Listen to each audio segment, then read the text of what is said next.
I'm Joshua E. Faulkner. Welcome to the cinema, and today we're talking about Cobra Kai Season 1, which is an elaborate movie, just in the way they're talking and going 34 years after the event in 1984 from the first Karate Kid movie, with a primary focus on Johnny Lawrence as he's going through this hard knock life, going through the struggles, trying to earn money and do all these other things, figuring out what his placement in this world is, and the way they go about that, bringing him back, wanting to go back to Cobra Kai as he's going and meeting up with this Miguel guy that has moved in, and then finding out that Daniel LaRusso is running this successful car business, and then all the things that unravel from there is just really well paced, and the episodes go by pretty quickly at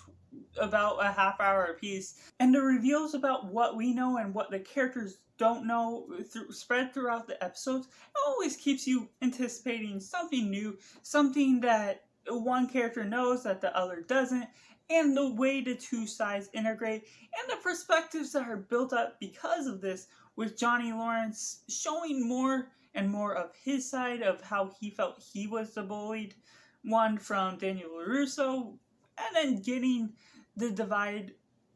between the two because of how you view your own perspectives, which is very interesting note to look at here. It's a trope that I do enjoy seeing with movies, is making the good guy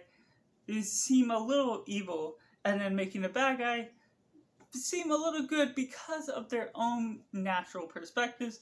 on their actions, their own thoughts that they don't quite see eye to eye with each other. And the way they go about that, with Johnny Lawrence having a son, Robbie, who's this robber at first, and then sort of doing bad things, and then starting to get and join in with Daniel LaRusso on his karate, is just really good and integrates something really strong. But of course, Johnny Lawrence bringing in Miguel, and then bringing in these others, Dimitri and Eli. Well, Dimitri doesn't show up till later, but still in the same notes, bringing in the nerds or the losers of the group, that really builds them up, and some of them don't end up staying. But the way they go about that, building Cobra Kai back up, is just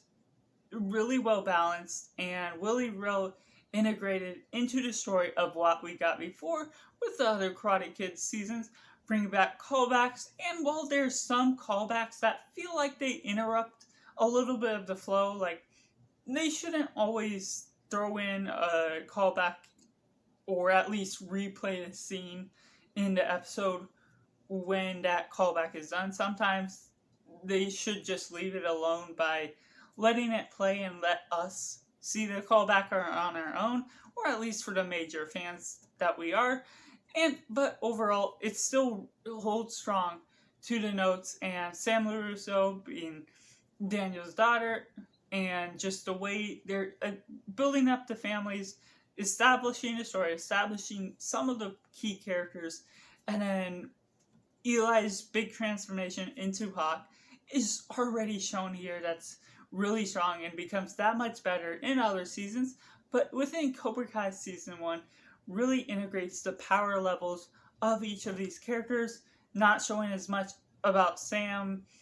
being a Karate Kid yet, but in a way, same way, just the relationships you see with the friendships, Sam and Aisha, and how bullying is issued, how Cobra Kai can be viewed as good in their own perspective,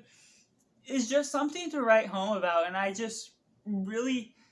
got latched on watching this show for the first time last year, and was a pleasant rewatch getting into this as I am getting ready for Cobra Kai Season 5. So that's just my review on Cobra Kai Season 1. Let me know down in the comments below with spoilers what your favorite moment of this season was, or what your general thoughts were of this season. But before I give you my final rating, make sure to comment down below what your thoughts were, and make sure to hit that like button and subscribe to help the channel out if you enjoyed this video. But I have to rate Cobra Kai Season 1 a 7.5 out of 10, which is rather good. So let me know what your thoughts on this video or suggestions for future videos. Thank you for watching. Bye for now.